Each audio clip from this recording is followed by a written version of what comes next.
Hey Saners, welcome back to the YouTube channel. Welcome to the round 21 5 things we learned.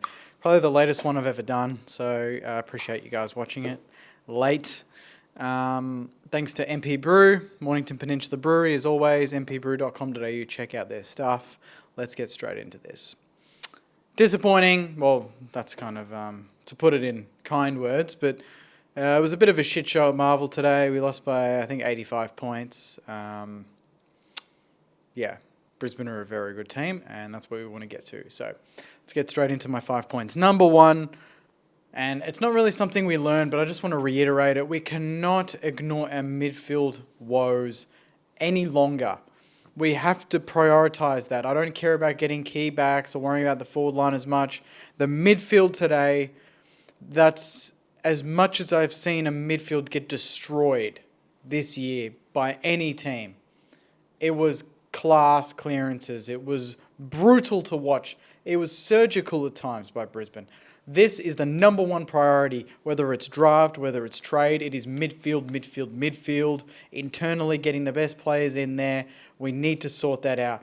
We cannot compete and think that we're even remotely a premiership chance or a finals chance until we fix that midfield.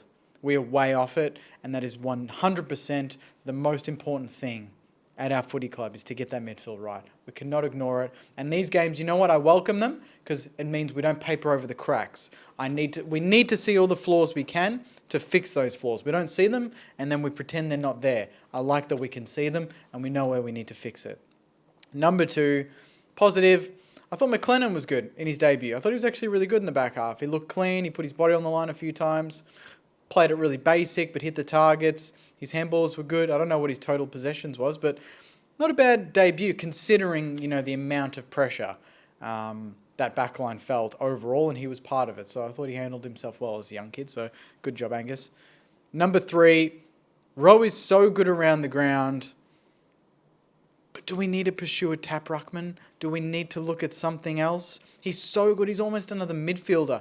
But I find it hard to talk about how good Rowe is and then also in the same breath say how badly our midfield was beaten, because it starts with him. It starts in the ruck.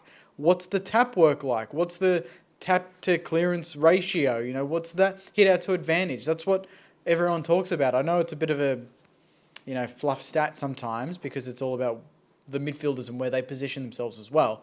But it's got to go to Rowe. Like, what is he saying at the centre bounces? Do we need to think of him more as a roaming midfielder, a 6'7", 6'8" midfielder, roaming the ground and going forward, than he is actually a ruckman? I don't know. But I thought we looked really good when Tom Campbell played that position and we let Rowe roam at the Gabba and we nearly pinched the game. But we didn't do that today, so that was really frustrating. So do we need to look at other ways to utilise the talents of Rowe? Are they being wasted at the centre bounce? Is he better around the ground than the centre bounce? Because today it didn't look like, we could have put anyone, Spider Everett in there. Wouldn't have made a difference, to be honest. But I'm just putting it out there to the viewers. Let me know what you think in the comments. Number four, today wasn't about tactics. We can talk about, this and that, and damn, we should have gone faster here and there and tactically. But at the end of the day, Brisbane were just that much better. It didn't matter what we did.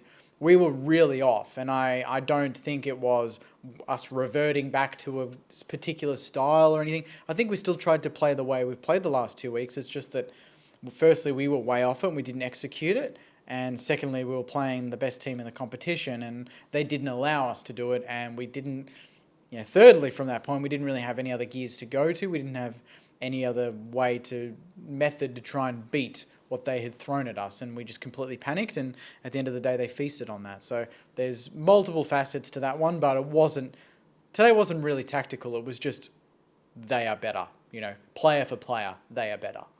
And number five, to link to four, we're just not there yet. We are not the finished article. We're nowhere near it.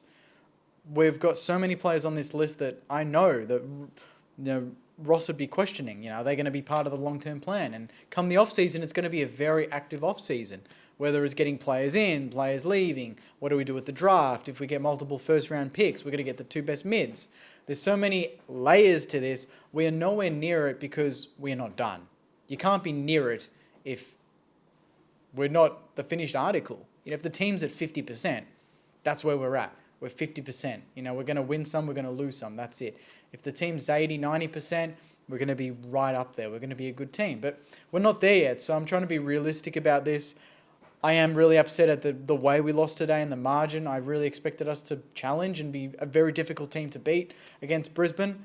But at the end of the day, when you look at the reality of the situation, we just played a team that could well win the flag today, and we're sitting in 14th or 15th. So on the surface, despite us being competitive in most games, and obviously our percentage being at 100, not anymore, we've lost a lot of close games.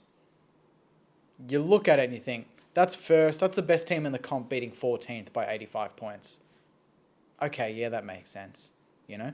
And unfortunately, that's where we sit. So, you know, we've got Carlton and Geelong as well on the run home. And again, those are games where I'm excited because we might learn something. And I'm trying to take so many learnings out of this game. The bonus 6 point is, and I mentioned it in my review, is it's all about how we respond now against Richmond. So this is going to test the culture. This is going to test the mentality of the team that we've seemingly improved over the last 6 or 7 weeks. Let's see how we bounce back from our biggest loss of the season after 2 of our biggest wins of the season. That's the most interesting thing for me. So I'll leave it there, Saints. Put in the comments, what are the 5 things you learned from this? I appreciate it. Thank you very much for watching. Podcast will be out, obviously, Saints TV Weekly, all that during the week in the lead up to the Richmond game. So hopefully we can bounce back and get the chocolates. And again, thank you to Mornington Peninsula Brewery for being the sponsor of this video, even though it's not fun one to make after a big loss like that. So appreciate you guys watching. So take care, and as always, go Mighty Saints. Thanks, guys.